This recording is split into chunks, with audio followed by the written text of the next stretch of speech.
Layer 3 education पर आपको बहुत बहुत स्वागत है। TET mix question mock test number 5वां आपके बीच लेके आ चुका हूँ, जिसमें 5 सब्जेक्ट से मिक्स क्वेश्चन मैं आपके लिए लेके आता हूँ।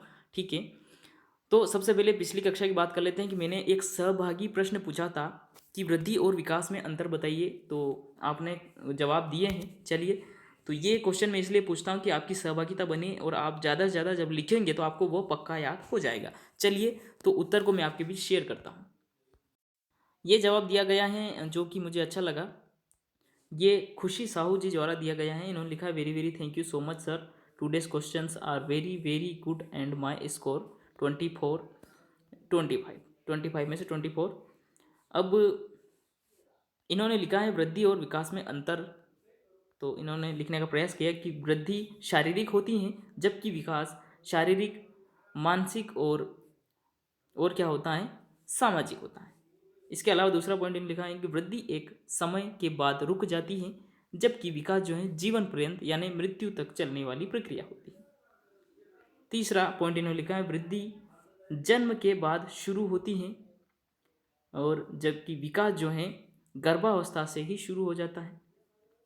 और इन्होंने चौथा पॉइंट लिखा है कि वृद्धि का क्षेत्र सीमित होता है, जबकि विकास का कोई सीमित क्षेत्र नहीं होता है। उसके बाद इन्होंने पांचवा पॉइंट, अंतिम पॉइंट इन्होंने लिखा है कि वृद्धि परिणात्मक होती हैं, जबकि विकास जो है वह गुणात्मक होता है। यानी कि वृद्धि मात्रात्मक होती है और विकास जो है गुणात्मक होता है, गुणों का विकास होता है। बहुत अच्छा प्रयास किया, आज का क्वेश्चन आपको मिल जाएगा। चलिए बढ़ते हैं। पहला प्रश्न आपके बीच प्यारे साथियों, बाल्यावस्था मिथ्या परिपक्वता का काल है। यह कथन किसके द्वारा, रोस, क्रो एंड क्रो, स्ट्रेंगियन, हल्लोक, किनके द्वारा यह कहा गया है कि बाल्यावस्था मिथ्या परिपक्वता का एक काल है। ठीक है, यानी झूठी, मिथ्या यानी झूठी परिपक्वता। ठीक है, तो यह कथन है रोस द्वारा। अब आप ट्रिक के माध्यम से याद रख सकते, जैसे रोस यानी कि हमें, मिथ्या का मतलब झूठ होता है, तो झूठ हमें रोस नहीं आता, झूठ हमें रास नहीं आता है। तो इस प्रकार से रिलेट कर सकते हो। रोस द्वारा यह परिभाषा दी गई है कि बाल्यावस्था मिथ्या परिपक्वता का काल है। प्रश्न है, कौन सा फ्रायड का मनोलैंगिक सिद्धांत नहीं है। ये मनोलैंगिक सिद्धांत किसके द्वारा दिया गया, ऐसे भी क्वेश्चन बनता है, तो यह फ्रायड द्वारा दिया गया है। और पहला इसमें ऑप्शन है मुखी अवस्था, गुदी अवस्था, लैंगिक अवस्था, अदृश्यावस्था या फिर भावनात्मक अवस्था। ये जो है कामुकता की मुख्य अवस्थाएं जो है इन्होंने फ्रायड ने बताई हैं, और इनकी अवस्था की जो एज है, मुख्य अवस्था, ये जन्म से इसकी अवस्था है 18 माह तक। जन्म से 18 माह तक की अवस्था होती है, और इसमें कामुकता का प्रथम अवस्था होती है, और ये कामुकता मुख्य केंद्रित होती है।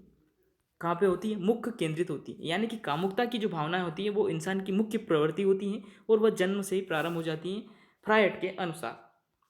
उसके बाद दूसरी जो अवस्था है वह गुदी अवस्था है। ठीक है, गुदी अवस्था इन्होंने एज बताई है 18 माह से 3 वर्ष की अवस्था बताई है, 18 माह से 3 वर्ष की अवस्था। और इसमें कामुकता का मुख्य क्षेत्र होता है गुदी क्षेत्र होता है। ठीक है, और लैंगिक अवस्था की जो आयु है वह होती है 3 से 5 वर्ष की आयु, और काम शक्ति का केंद्र बिंदु जनन इंद्रिय होती हैं, जनन इंद्रियां होती हैं, जननेंद्रियां होती हैं। उसके बाद एक और ऑप्शन है आपका अदृश्यात्मक अवस्था। ठीक है, इसकी आयु होती है 5 से 12 वर्ष, और इसी आयु में जो है शर्म की भावना का विकास होता है। ठीक है, और इसमें क्या होती है, काम शक्ति अदृश्य होती है। ठीक है, और भावनात्मक अवस्था ये कोई अवस्था नहीं है मनोलैंगिक सिद्धांत की, तो डी वाला ऑप्शन आपका सही होगा। उसके अलावा ये 4 ऑप्शन मुख्य रूप से याद रखिएगा, ये चारों ही ऑप्शन फ्रायड द्वारा दिए गए। कौन सा उपकथन दिवा स्वप्न के संदर्भ में सही नहीं है। दिवा स्वप्न का मतलब हो रहा है साथियों पर्सनल डायरी जो होती हैं उसकी बात हो रही है। ठीक है, पर्सनल डायरी जो हम लिखते हैं, अगर आप नहीं लिखते हैं तो भी आप लिखना चालू कीजिए, जिसमें अपने अपने अपने थॉट लिखिए, पॉजिटिव आपकी घटना आपके जीवन में घटित हुई है वो लिखिए, खुद के विचार लिखिए, और जब आप उसे कुछ समय अंतराल में पढ़ेंगे खुद ही तो आपको बहुत अच्छा लगेगा। ठीक है, तो इसलिए आपको पर्सनल डायरी हमेशा लिखना चाहिए। उसकी बात कही गई है कि संदर्भ में सही नहीं है। ठीक है, दिवा स्वप्न अपने सामान्य रूप में किशोरों के लिए लाभदायक है, बहुत लाभदायक, क्योंकि हमें प्रेरणा मिलती है खुद के विचारों से। जब हम विचार लिखते हैं फिर 2 साल 5 साल बाद उन्हें पढ़ते हैं तो हमें अपने सोच में कितना विकास हो रहा है, कितना परिवर्तन हो रहा है। तो ये किशोरावस्था में मुख्य रूप से बहुत ही महत्वपूर्ण होती है। तो ये वाला सही है। ये कहानियों और कविताओं को लिखने में मदद करते हैं, बिल्कुल सही है, क्योंकि इसमें थॉट्स, कहानी, कविता लिखी जाती है। पूछा क्या गया है, क्या सही नहीं है। ठीक है, सी वाला ऑप्शन है, यह कभी कभी रचनात्मक कार्य परिणित हो जाता है। जैसे कोई निबंध लिख दिया, कविता कहानी लिख दी है, तो ये रचनात्मकता हो गई है। यह कभी कभी हानिकारक नहीं होता है, ये हानिकारक होती है डायरी, क्योंकि ये पर्सनल होती है, हमारी पर्सनल बातें होती है। अगर कोई अन्य व्यक्ति के हाथ लग जाती हैं तो यह हानिकारक हो सकती है। ठीक है। दीवा स्वप्न से याद आया कि गीजू भाई बधेका का नाम सुना होगा। गीजू भाई बधेका की डायरी है, पर्सनल डायरी। ठीक है। उसमें शिक्षक बनने की पूरी प्रक्रिया उन्होंने लिख रखी, उनके प्रारंभिक जीवन की लिख रखी उसने शैली। गीजूभाई बधिका का जो स्कूल है मुख्य रूप से वह गुजरात में बना हुआ है। ठीक है। सबसे पहले पश्चिम बंगाल से इन्होंने जो है शिक्षा को बढ़ावा दिया है, बाल केंद्रित शिक्षा को बढ़ावा दिया है गीजूभाई बधिका ने। ठीक है। तो इन्होंने एक डायरी लिख रखी जिसमें इन्होंने बताया है कि जीवन में जो हम विद्यालय में शिक्षक के रूप में जाते हैं तब हमारे सामने कौन सी परिस्थिति आती है और उन परिस्थितियों से हमें कैसे ट्रीट करना है, वो पूरी। अगर आपको शिक्षक बन रहे हैं तो उस कहानी को ज़रूर पढ़िए, आप उनकी जीवनी को ज़रूर पढ़िए, आपको ज़रूर सीखने को मिलेगा। और आपके अंदर एक शिक्षक की भावना कैसी होनी चाहिए, शिक्षक का व्यवहार कैसा होना चाहिए, वो सारी चीज़ें आप सीख जाएंगे। चलिए आगे प्रश्न है, एक सजीव कक्षा स्थिति में सबसे अधिक संभावित हैं कभी कभार हंसी का शोर, वाह, पूर्ण रूप से शांति, शिक्षक द्वारा वार्ता, विद्यार्थियों के बीच तेज आवाज में वार्तालाप। यही लग रही होगी आपको सजीवता। तो वैसे छात्र शिक्षक, क्योंकि हम खुद भी ऐसा ही करते थे, छोटी क्लास में थे तब, बहुत ज़्यादा बातें वार्तालाप करना। ठीक है। शिक्षक छात्र वार्ता हो सकता है। पूर्ण रूप से शांति तो कोई मतलब ही नहीं आ रहा, कभी कभार हंसी का शोर आना, इसका भी कोई सेंस नहीं है। ठीक है। मुख्य रूप से शिक्षक छात्र के बीच वार्ता, सी वाला ऑप्शन होना चाहिए। और किससे? अधिगम से संबंधित, शिक्षा से संबंधित। ठीक है। अधिगम का मतलब आपको पता होगा, सीखना होता है, अंग्रेजी में लर्निंग जिसे कहा जाता है। प्रश्न है, सामाजिक अधिगम सिद्धांत के प्रवर्तक कौन है? बांडुरा है, स्किनर है, या जीन प्याजे? जीन प्याजे ने संज्ञानात्मक विकास की अवस्थाओं के बारे में बात की है और इनसे क्वेश्चन जरूर बनते हैं। आज का प्रश्न आप यहीं से सुन लीजिए। जीन प्याजे के बारे में लिखिए, डिटेल में लिखिए, जितना अधिक लिख सकते उतना लिखिए। फिर कल की क्लास में मैं आपकी सहभागिता क्वेश्चन के उत्तर को शेयर करूंगा। ठीक है। जीन प्याजे के बारे में आप लिखिए, इनके सिद्धांत के बारे में, इनकी जो अवस्थाएं इन्होंने बताई हैं उनके बारे में। चलिए अब समझते हैं कि आपका कौन सा उत्तर सही हो रहा। सामाजिक अधिगम का सिद्धांत किसके द्वारा दिया गया? बांडुरा के द्वारा दिया गया है। समाज से बच्चा किस प्रकार से सीखता है, इन्होंने अपने अधिगम में ये बताया है। तो इन्होंने पहला जो प्रयोग किया था वो कहाँ पे किया था? इन्होंने बालकों पर जो पहला प्रयोग किया था, फिल्में दिखाकर, फिल्में दिखाई थी पहले प्रयोग में। और एक ऐसी फिल्म दिखाई थी जिसमें मारा जा रहा है, कूटा जा रहा है, लड़ाई झगड़े हो रहे हैं। उसके बाद बच्चों का व्यवहार देखा गया, तो बच्चे भी बिल्कुल वैसे ही करते, छोटे बच्चे जैसा दिखते वैसा करते हैं। तो ये सामाजिक अधिगम का प्रभाव इन्होंने पहले प्रयोग में फिल्में दिखाई, दूसरे प्रयोग में इन्होंने देखा गुड़िया पर प्रयोग किया। एक गुड़िया ली जिसे मारा, बाल खींचे, ठीक है, बच्चों को दिखाया। उसके बाद फिर वह गुड़िया बच्चों को दी तो बच्चों ने भी वही किया, उन्होंने भी बाल खींचे, गुड़िया को मारने का प्रयास किया। तो ये क्या बताना चाहते हैं? बहुत ही महत्वपूर्ण सिद्धांत है कि समाज में जो देखते हैं बच्चे वैसा ही सीखते हैं। आप बच्चे को कैसा जीवन बनाना चाहते हैं तो आप वैसा वातावरण दीजिए। उसके बाद इन्होंने तीसरा जोकर पर किया, जोकर पर प्रयोग किया और जोकर बन के बच्चों के सामने पेश किया या बच्चों को दिखाया गया। उसके बाद बच्चे भी वैसा ही व्यवहार किया। यानी इनका सीधा सा मतलब है सामाजिक अधिगम, यानी समाज में जो देखा जाता है, जो देखते हैं बच्चे वही सीखते हैं। प्रश्न है, कौन सा कारक बालक के स्वस्थ भावनात्मक विकास में सहायक नहीं है? ठीक है। बालक में भावनात्मक विकास का क्षेत्र कौन कौन से है? जैसे कि बालक के कार्यों को सामाजिक स्वीकृति मिलना, बिल्कुल। अगर बालक ने कोई क्रिएटिविटी कार्य कर दिया, नया कार्य कर दिया, तो उसे सामाजिक स्वीकृति मिलना चाहिए, उसे बढ़ावा, प्रोत्साहन दिया जाना चाहिए, तो उसकी भावनात्मक विकास होगा। परिवार एवं विद्यालय में संवेगों का दमन, बस यही एक समस्या हमारे पारिवारिक क्षेत्र में है कि बच्चे को वयस्कों के समान माना जाता है। मतलब बच्चे भी वैसा ही सोचे जैसा वह एक सोचते हैं, इसीलिए उनको बार बार डांटा जाता है, उनके विचारों का दमन किया जाता है। परिवार उनके संवेग जैसे रोना, बोलना, हंसना, ठीक है, चिल्लाना, तो इन सब से उनको रोका जाता है। That's is wrong. तो वही वाला ऑप्शन आपका यहाँ पे सही होगा कि कौन सा भावनात्मक विकास में सहायक नहीं है, बी वाला नहीं है। विद्यालय में उपयुक्त शिक्षण विधियों का प्रयोग बिल्कुल किया जाना चाहिए और शिक्षण विधियाँ इसीलिए बनाई गई हैं। डी वाला ऑप्शन है शिक्षक द्वारा व्यवहार का सही उदाहरण, जैसे कि नैतिकता, शिक्षक का जैसा चरित्र होगा बच्चे वैसा ही सीखेंगे, ये भी मैं आपको बता देता हूँ। तो शिक्षक का व्यवहार बिल्कुल सिंपल और नैतिकतावादी शिक्षक होना चाहिए। असत्य मेल हैं दिवस और तिथि, ठीक है। विश्व जल दिवस 22 मार्च ओजोन दिवस 16 सितंबर, अंतर्राष्ट्रीय जैव विविधता दिवस 22 मई और पृथ्वी दिवस 22 जून। पर्यावरण से क्वेश्चन आपके शुरू हो गए हैं। तो विश्व जल दिवस याद रखिएगा 22 मार्च सही उत्तर है। ओजोन दिवस 16 सितंबर को और अंतर्राष्ट्रीय जैव विविधता बहुत महत्वपूर्ण 22 मई को मनाया जाता है। पृथ्वी दिवस 22 जून को नहीं 22 अप्रैल को मनाया जाता है, याद रखिएगा पृथ्वी दिवस 22 अप्रैल को मनाया जाता है। डी वाला ऑप्शन आपका गलत होगा। क्वेश्चन है wild life institute of India यानी WWII कहाँ स्थित हैं? अहमदाबाद, नई दिल्ली, कोयम्बटूर या देहरादून में स्थित हैं। WII का मुख्यालय वो देहरादून में, याद रखिए। प्याज, आलू, अदरक हैं यानी प्याज और आलू को अदरक खाते हैं हम, तो क्या चीज़ खाते हैं? जड़, तना, उपस्थानिक जड़ें या फिर शल्क पत्र? तो आपका सही उत्तर होगा तना है। प्याज तना है, आलू भी तना है और अदरक भी तना का रूपांतरित क्षेत्र। चलिए अगला प्रश्न है, जब चावल को पॉलिश करने के लिए किया जाता है तब कौन सा तत्व नष्ट हो जाता है, कौन सा विटामिन नष्ट हो जाता है? ठीक है, चावलों को ज़्यादा से ज़्यादा धोना भी नहीं चाहिए, उससे भी जो है वही बात इसमें कही गई है। एस्कोर्बिक अम्ल, वेक्सीफेरोल या थाइरॉक्सिन या फिर थाइमीन। चावल को जब पॉलिश किया जाता है उनको धो के साफ करके, तो उसमें जो है थाइमीन विटामिन नष्ट हो जाता है। कौन सा विटामिन जो है वो तत्व, विटामिन का तत्व थाइमीन नष्ट हो जाता है, याद रखिएगा।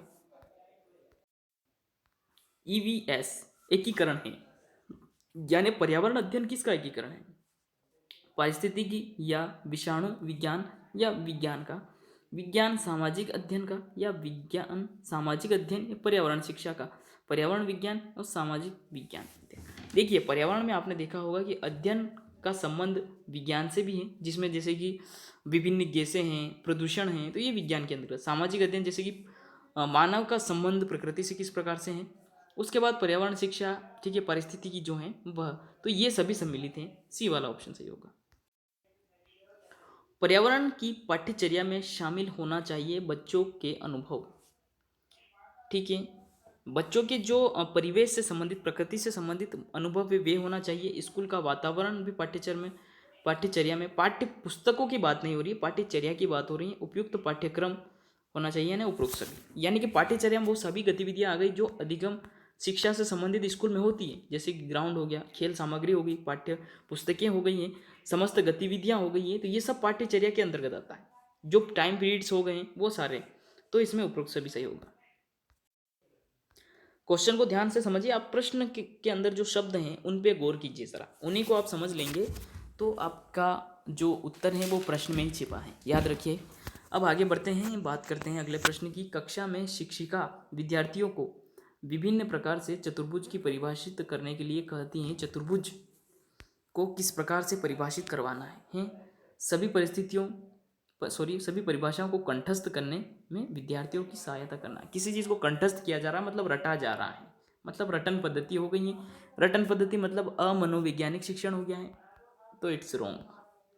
दूसरा है परिभाषाओं पर आधारित चतुर्भुज की सभी समस्याओं को व्याख्या करने में विद्यार्थियों की सहायता करना।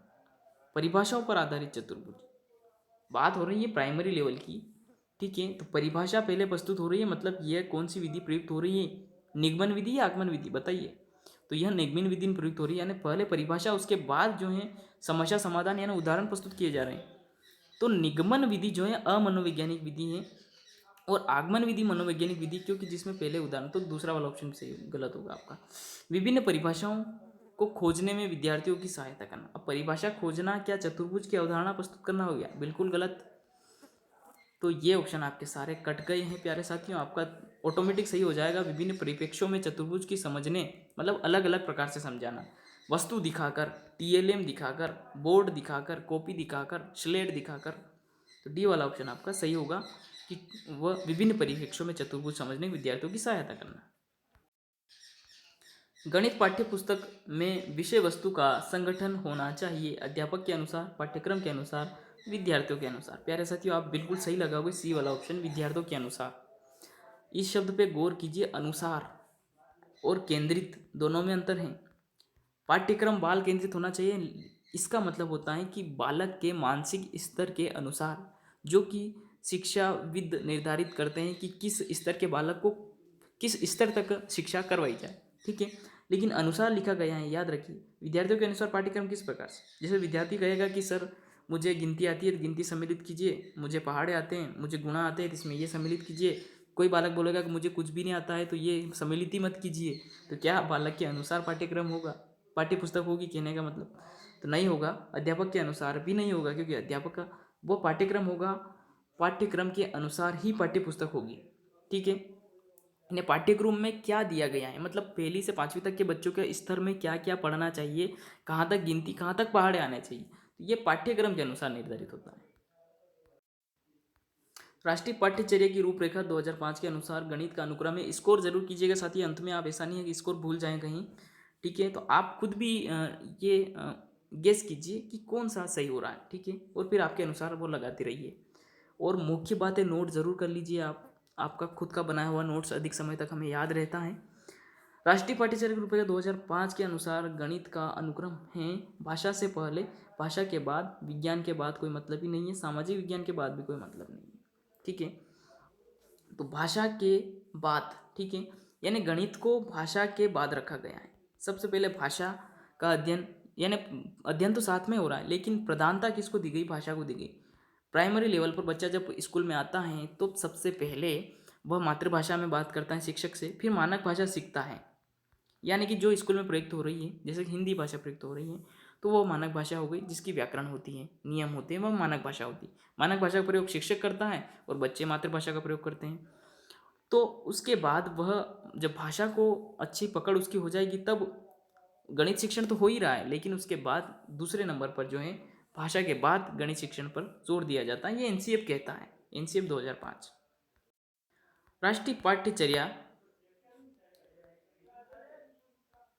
राष्ट्रीय पाठ्यचर्या रूपरेखा 2005 के अनुसार प्राथमिक स्तर पर गणित शिक्षण का उद्देश्य कौन सा नहीं है। गणित में उच्च स्तर और अमूर्त पढ़ाई की तैयारी कराना, गणित को बच्चे की जिंदगी के अनुभव से भाग बनाना, बिल्कुल। यानी गणित में जो बच्चा, हमारा जो जीवन है वो गणित से बहुत संबंधित है। हम जब सुबह से उठते हैं तब से ही गणित हमारी शुरू हो जाती है। 1 2 3 क्या है, अंकों से संबंधित बहुत सारा जो कार्य है सभी अंकों से संबंधित हम करते हैं।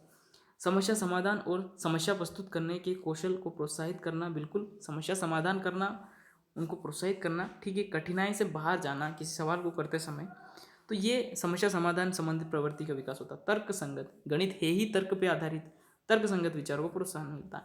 ये वाला ऑप्शन आपका होगा कि गणित उच्च स्तर तक नहीं ले जाना है। बात प्राइमरी लेवल की हो रही है, सीधे उच्च स्तर तक नहीं लेने जाना, बच्चों के जीवन से संबंधित होना चाहिए। अगला प्रश्न है, किस आयु वर्ग के बच्चों के लिए शिक्षा का अधिकार एक मौलिक अधिकार के रूप में है। 5 से 14 वर्ष, 6 से 12 वर्ष, 6 से 14 या 6 से 17 वर्ष। दोस्तों, अनुच्छेद, संविधान के अनुच्छेद 21 क में शिक्षा के अधिकार को मौलिक अधिकार का दर्जा दिया गया है, जो कि 6 से 14 वर्ष के बालकों के लिए हैं। तो आपका सही उत्तर सी वाला होगा। और जो बालक अपाहिज हैं, किसी प्रकार से निःशक्त हैं, देखने में, चलने में, ठीक है, इंद्रियों से संबंधित या फिर मोटर यानी अंगों से संबंधित, तो उनके लिए 6 से 18 वर्ष के बालकों के लिए यह मौलिक अधिकार है। अगला प्रश्न है, एनसीएफ 2005 के अनुसार गणित शिक्षण होना चाहिए बाल केंद्रित, शिक्षक केंद्रित, पुस्तक आधारित। ये क्वेश्चन रिपीट हो गया प्यारे साथियों, अभी हमने बात की। तो पाठ्य पुस्तक के आधारित होना चाहिए गणित शिक्षण। अब क्वेश्चन प्यारे साथियों आपके आ गए हैं हिंदी से। पितृनुमति शब्द का संधि विच्छेद क्या होगा। संधि यानी दो वर्णों का मेल होता है और समास यानी दो पदों का मेल होता है। ठीक है, तो ये दोनों में अंतर है। दो वर्णों का मेल यहाँ पे हो रहा है पितृ प्लस अनुमति। ठीक है, पहली बात तो यहाँ पे स्वर संधि होगी। ठीक है, और पितृ यानी जो री की मात्रा लगेगी त्रि, त्रि के उच्चारण होता है। पितृ प्लस अनुमति सही होगा आपका पहला वाला ऑप्शन। लाजवाब शब्द में कौन सा समास होगा। लाजवाब, नीचे नुक्ता लगा है, लाजवाब। ठीक है, दोनों पे प्रथम पद द्वितीय पद। तो जवाब शब्द क्या है, प्रधान शब्द है, यानी उत्तर पद। ये प्रथम पद, वो ये उत्तर पद। जिसमें उत्तर पद प्रधान होता है वो कौन सा समास होता है, ये समझ लीजिए। तत्पुरुष समास, बहुव्रीहि समास, अव्ययीभाव समास या कर्मधारय समास। तो अव्ययीभाव समास होता है जिसमें उत्तर पद प्रधान होता है। तो आपका सही उत्तर सी वाला होगा। प्रश्न पूछा गया, व्यक्तिक शब्द में मूल शब्द एवं प्रत्यय है। प्यारे साथियों, जो आपका शिक्षा शास्त्र वाला जो क्षेत्र है, ठीक है, शिक्षा शास्त्र में क्या है कि 15 नंबर का शिक्षा शास्त्र हिंदी में, संस्कृत में, मतलब आपने अगर दूसरी लैंग्वेज संस्कृत ली है या फिर इंग्लिश ली है तो भी 15 नंबर का शिक्षा शास्त्र है। और वह सिलेबस जो है, सिलेबस सेम है, हिंदी हो, संस्कृत हो या आपकी इंग्लिश अंग्रेजी हो, सब में जो है सिलेबस वो सेम ही है, एक जैसा है, उसमें कोई बदलाव नहीं। आप कहीं से भी एक जगह पढ़ लीजिए, हिंदी में पढ़ रहे अच्छे से पढ़ लीजिए, वही संस्कृत में भी वही इंग्लिश में भी काम आएगा। तो यही बात मैं आपको बताना चाहता था। अब आगे बढ़ते हैं, क्योंकि ये डाउट्स कभी कभी बन जाते होंगे आपके। व्यक्तिक शब्द में मूल शब्द एवं प्रत्यय हैं। मूल शब्द क्या है? व्यक्तिक शब्द में मूल शब्द क्या है? व्यक्त इक, व्यय प्लस अक्तिक, व्यक्ति प्लस क या व्यक्ति प्लस इक, ठीक है। तो मूल शब्द तो साथियों इसमें व्यक्ति है। उसके बाद प्रत्यय यानी पीछे लगने वाला वह है इक। इक प्रत्यय इसमें लगा हुआ है, छोटी की मात्रा देखिए यहाँ पे, इक प्रत्यय यहाँ पे लगा हुआ है, तो आपका डी वाला ऑप्शन यहाँ पे सही हो रहा है। उपसर्ग आगे लगता है, प्रत्यय पीछे लगता है। साथियों अगर आपने ग्रामर नहीं पढ़ी है तो आप ज़रूर देखिए, मेरी प्लेलिस्ट आपको मिल जाएगी, लेयर 3 एजुकेशन हिंदी की व्याकरण, वे आपको प्लेलिस्ट मिल जाएगी, वहाँ से आप हिंदी की जो ग्रामर है वह आप पढ़ सकते हैं, ठीक है। निम्न में से सरस्वती का पर्याय नहीं है शारदा, भारती, वाणी या शार्दुल। तो सरस्वती का पर्याय पर्याय शब्द शारदा भी है, भारती भी है और वाणी भी है, शार्दुल नहीं है, क्योंकि शार्दुल शब्द शेर का पर्यायवाची है। डी वाला ऑप्शन आपका सही होगा। किसी आदर्श लिखावट को जैसा का जैसा, जैसा का तैसा अनुकरण कहलाता है। उसको वैसा का वैसा लिखना क्या कहलाता है? प्रतिलेख, श्रुतिलेख या अनुलेख, तो उसको अनुलेख कहा जाता है। चलिए अब प्रश्न आपको मिलेंगे संस्कृत से। श्री प्लस ईशः श्रीशः इत्यत्र संधिरस्ति। श्री प्लस ईशः शब्द में संधि कौन सी होगी? गुण संधि, दीर्घ संधि, वृद्धि या परम रूप। अब यहाँ पे देखिए एक मेल होता है संधि में वर्णों का, इसमें बड़ी ई का मेल बड़ी ई से हो रहा है, बड़ी ई मिल रही है श्रीश, ठीक है, बड़ी ई निकल के आ रही है। तो प्यारे साथियों यहाँ पे देखिए कि दीर्घ संधि हो रही है, कौन सी? दीर्घ संधि। और कौन सी दीर्घ संधि? दीर्घ स्वर संधि। छात्र अध्यापक से पढ़ते हैं, इतस्य संस्कृतेन अनुवादन कुरुत, यानी इसको संस्कृत में लिखिए। छात्र अध्यापकम पठित, छात्रा अध्यापकेन पठन्ति, छात्रा अध्यापकात पठन्ति या छात्रा अध्यापकस्य पठन्ति, ठीक है। जैसे कि साथियों इसमें पैराग्राफ आएगा आपका, पैराग्राफ में से ही क्वेश्चन आपको व्याकरण के मिल जाएंगे, उसके अलावा 15 नंबर की आपकी शिक्षा शास्त्र मिल जाएगी। तो मैं आपको व्याकरण के कुछ हिस्से बताऊंगा इसमें, ठीक है। और आप सभी मॉक टेस्ट को अटेंड करें, ताकि आपका जो है, मैं क्या कर रहा हूँ सीक्वेंस में चला रहा हूँ, हर टॉपिक से क्वेश्चन को सम्मिलित कर रहा हूँ, रिपीट नहीं होने दे रहा हूँ क्वेश्चन को, तो वो आपके लगभग सभी टॉपिक्स को कवर करता जाएगा। तो छात्र अध्यापक से पढ़ते हैं, इसका संस्कृत में होगा छात्राः अध्यापकेन पठन्ति। बी वाला ऑप्शन आपका सही होगा। महत्वपूर्ण प्रश्न, केन समम तपः न अस्ति, यानी किसके समान तप नहीं है? सत्येन, सुखेन, दुखेन, चंद्रसन सेन, ठीक है। तो ये तो कोई मतलब दुखेन के समान कोई तप नहीं, ये भी गलत है। सुखेन के समान भी नहीं, सत्य, सत्य सही होगा, सत्येन सही होगा। प्यारे साथियों सत्य के समान कोई तप नहीं है। सत्य में इतनी ताकत होती है जिसे कोई झुका नहीं सकता। अगर आप सत्य के साथ हैं तो फिर आपको कोई भी झुका नहीं सकता। इस सत्य में बहुत शक्ति होती है, इसीलिए कहा गया है कि सत्य के समान कोई तप नहीं है। अगर आप सत्यवादी हैं तो आप अपने अंदर से खोखला महसूस नहीं करेंगे, ठीक है। आप अपने अंदर अच्छा महसूस करेंगे, ठीक है। यानी हमारे अंदर जो आत्म तत्व हैं उसे क्या चाहिए? उसे मानव सेवा, यही धर्म है, ठीक है। अपना धर्म क्या है? मानव सेवा करना, जीव सेवा करना, यही अपना धर्म है, ठीक है। तो हम अपने अंदर कब खुशी फील करेंगे? हमारे अंदर आत्म तत्व को कब खुशी होती है? जब हम किसी अन्य जीव को, अन्य व्यक्ति को, ठीक है, हेल्प करेंगे, मदद करेंगे तभी, और सत्य बोलेंगे, किसी को धोखाधड़ी नहीं करेंगे, तभी हमें अंदरूनी सुख मिलेगा, आत्म सुखी मिलेगा, ठीक है। आत्म तृप्ति तभी मिलेगी, ठीक है। तो ये होता है हमारा मुख्य रूप से सुख प्राप्त करने का जरिया। प्रश्न है, महाकवि दंडी न रचना न विद्यते, यानी महाकवि दंडी की रचना कौन सी नहीं है? काव्यादर्श, अवंती सुंदरी कथा, वासवदत्ता या फिर दश कुमार रचित। तो सी वाला ऑप्शन आपका सही होगा, वासवदत्ता, यह महाकवि दंडीन की रचना नहीं है। क्वेश्चन है पठन कौशलस्य विधि वर्तते। ये पठन कौशल की कौन सी विधि है? अक्षर विधि, शैक्षणिक भ्रमण विधि, कथन विधि या अभिव्यक्ति विधि। अभिव्यक्ति विधि क्या है? यह भाषा, अधिव्यक्ति हम भाषा से करते हैं। कथन विधि भी पठन कौशल के विकास के बाद की विधि होती है। शैक्षणिक भ्रमण जो है यह भी बाद का क्षेत्र होता है। ठीक है, सबसे पहले हम पढ़ना चाहते हमारे अंदर पठन कौशल का विकास कैसे होगा? तो वह अक्षर विधि से होगा। छोटे छोटे बच्चे को क का अ का ज्ञान करवाया जाता है। ठीक है, तो यह पठन कौशल का विकास करवाया जाता है। अब प्यारे साथियों, अ का ज्ञान करवाने के लिए अ को अनार कहा गया। क्यों कहा गया? आ को आम कहा गया। क्यों कहा गया? क्योंकि बच्चों के परिवेश से संबंधित हो, यानी परिवेश से रिलेट करना। बच्चे ने अनार देखा है, आम देखा है, अ को नहीं देखा। बच्चे ने अ को नहीं देखा, आ को नहीं देखा, लेकिन आम को देखा है, अनार को देखा है। तो बच्चा उसी जरिए यानी उसे परिवेश से उसको रिलेट किया गया ताकि बच्चे उसे याद कर लें। ठीक है, तो पठन कौशलस्य विधि वर्तते अक्षर विधि है। अगला प्रश्न है छात्रस्य ज्ञानात् क्षेत्रस्य परीक्षणं कर्तुं शक्यते। यानी छात्र के ज्ञान का परीक्षण किया जाता है अध्ययन दे, परीक्षा से, पाठ्य पुस्तकें से, भाषण से। भाषण किसी एक टॉपिक को लेके होता है संपूर्ण ज्ञान का, उसमें जो शिक्षक चाहता है उन सभी ज्ञान का वो परीक्षण नहीं कर सकता। पाठ्य पुस्तकें परीक्षण नहीं करती हैं, अधिगम करवाती हैं। परीक्षा सही होगा आपका, परीक्षा से हम जो है छात्र के ज्ञान क्षेत्र का पता लगाते हैं। प्रश्न है संस्कृत भाषा शिक्षणस्य उत्तम विधिरस्ति। अनुवाद विधि, लेखन विधि, परीक्षा विधि या प्रत्यक्ष विधि। ठीक है, यानी संस्कृत को हम जब अध्ययन करते हैं संस्कृत का, तो कौन सी विधि का प्रयोग करते हैं? अनुवाद विधि से संस्कृत का हम, क्योंकि हमारी जो है मुख्य रूप से हम हिंदी बोलते हैं। अगर हम संस्कृत बोलते तो हमें अनुवाद विधि का प्रयोग नहीं करना पड़ता। प्रत्यक्ष विधि से हम सीख जाते हैं, डायरेक्ट सीख जाते हैं।